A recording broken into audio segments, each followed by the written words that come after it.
देखिए, आपको जो संख्या ज्ञान की प्रश्नावली है उसको पढ़ने के लिए कुछ बातें उसको ध्यान में रखनी होगी, क्योंकि हर चीजें वो अपनी पाठ्य पुस्तक में नहीं लिखी हुई होती हैं। याद रखने योग्य बातें, गणित में किसी भी संख्या को लिखने के लिए हम जिन संकेतों, मैंने आपको पहले दिन बताया था कि 0 1 2 3 4 5 6 7 8 9 ये क्या है? गणित के चिन्ह है। क्या है? चिन्ह। और चिन्ह को संकेत भी कहते हैं। का प्रयोग यानी संकेतों 0 1 2 3 4 5 6 7 8 9 का प्रयोग करते हैं। उन्हें अंक, इन संकेतों को अपन क्या कहते हैं? अंक या बीज, अंक या बीज कहते हैं। आपको ये नया शब्द मिला होगा, लेकिन देखने में मिलेगा आपको, कहीं ना कहीं आप पढ़ने में मिलेगी जब बड़ी क्लासों में जाओगे तब। नंबर 2, संख्या को व्यक्त करने वाले अंकों के समूह को संख्यांक कहते हैं।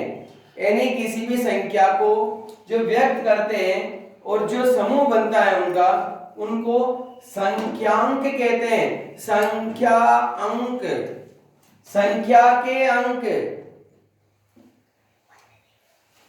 जैसे 1729 के संख्यांक क्या हो गए? 1 7 2 और 9, ये संख्यांक हो गए।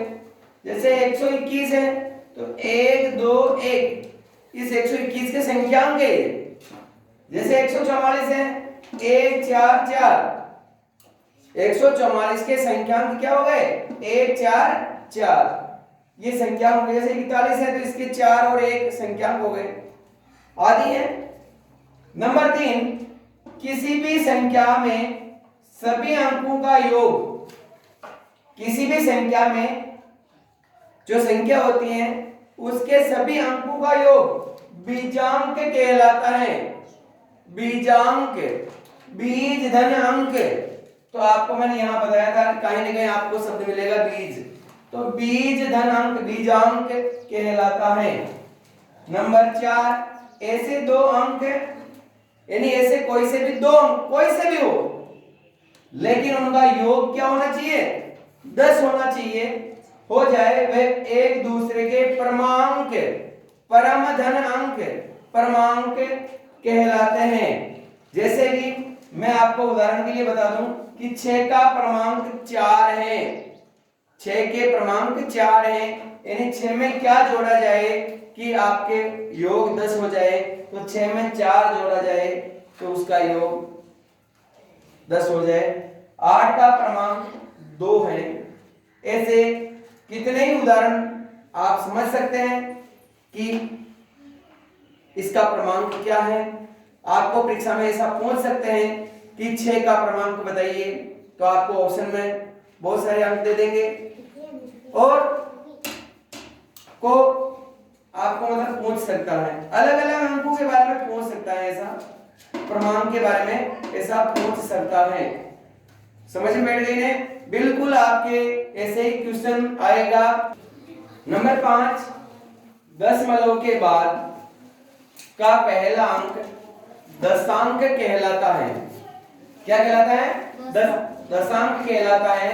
जैसे 17.297 में दशांक 2, देखिए दशमलव के बाद पहला अंक यह है 2, तो ये दशांक कहलाता है।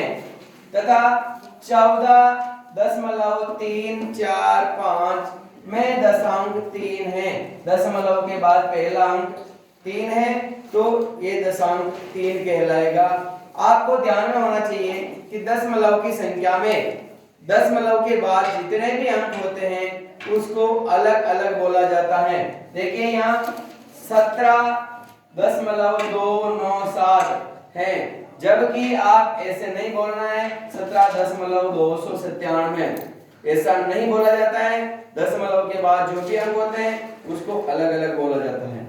नंबर 6, दशमलव के बाद का दूसरा अंक शतांक कहलाता है।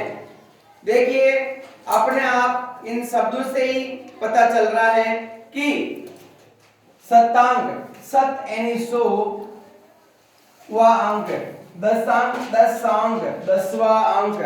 तो देखिए शतांक यानी 100वां अंक तो कहलाता है, जैसे 17.297 में शतांक 9 है यानी दूसरा अंक 9 है, तो ये 17.297 का स्थान 9 कहलाएगा। तथा 14.345 में 4 शतांक कहलाएगा। देखिए इसी प्रकार ध्यान में रखने की बिंदु नंबर 7, दशमलव के बाद का तीसरा अंक सहस्त्रांक यानी हजारवा, सहस्त्रांक कहलाता है। सहस्त्रांक कहलाता है यानी हजारवा अंक कहलाता है।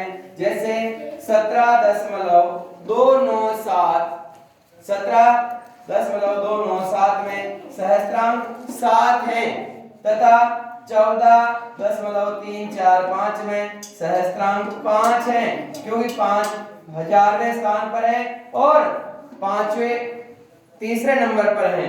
ठीक है। इसी प्रकार याद रखने योग्य बिंदु नंबर 8, किसी भी संख्या में इकाई के अंक का स्थानीय मान एवं जातीय मान दोनों सदैव समान होते हैं। किसी भी संख्या में अगर आपको जातीय मान और अंकित मान पूछ लिया जाए और उस इकाई के अंक के बारे में पूछ लिया जाए कि इसका स्थानीय मान और जातीय मान क्या होगा, तो आपको हमेशा ध्यान में रखना वो एक ही संख्या में, यानी वो अलग अलग संख्या नहीं होनी चाहिए, एक ही संख्या में अगर एक ही अंक के बारे में पूछ रहा है और इकाई के अंक के बारे में पूछ रहा है तो उसका स्थानीय मान और जातीय मान दोनों बराबर होते हैं। जैसा कि आप उदाहरण देखिए 5678 में 8 का स्थानीय मान व जातीय मान 8 है, यानी 5678 में इकाई का अंक 8 है तो इसका स्थानीय मान और जातीय मान दोनों 8 ही होगा। बिंदु नंबर 9, शून्य का स्थानीय मान एवं जातीय मान सदैव शून्य ही होता है। यानी किसी भी संख्या में अगर शून्य किसी पर स्थान पर हो, चाहे वो हजारवें स्थान पर हो, चाहे वो सैकड़े के स्थान पर हो, चाहे वो इकाई के स्थान पर हो, चाहे वो लाख के स्थान पर हो, जीरो किसी भी संख्या, जीरो किसी भी स्थान पर हो तो उसका स्थानीय मान और अंकित मान हमेशा हमेशा के लिए जीरो होता है। हमेशा हमेशा के लिए जीरो होता है। क्या होता है? हमेशा हमेशा के लिए जीरो होता है।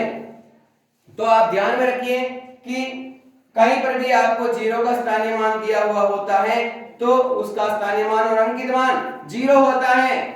आप ध्यान रखें कि इस प्रकार बिंदु संख्या 1 से लेकर 9 तक आप ध्यान में रखें तो आपको गणित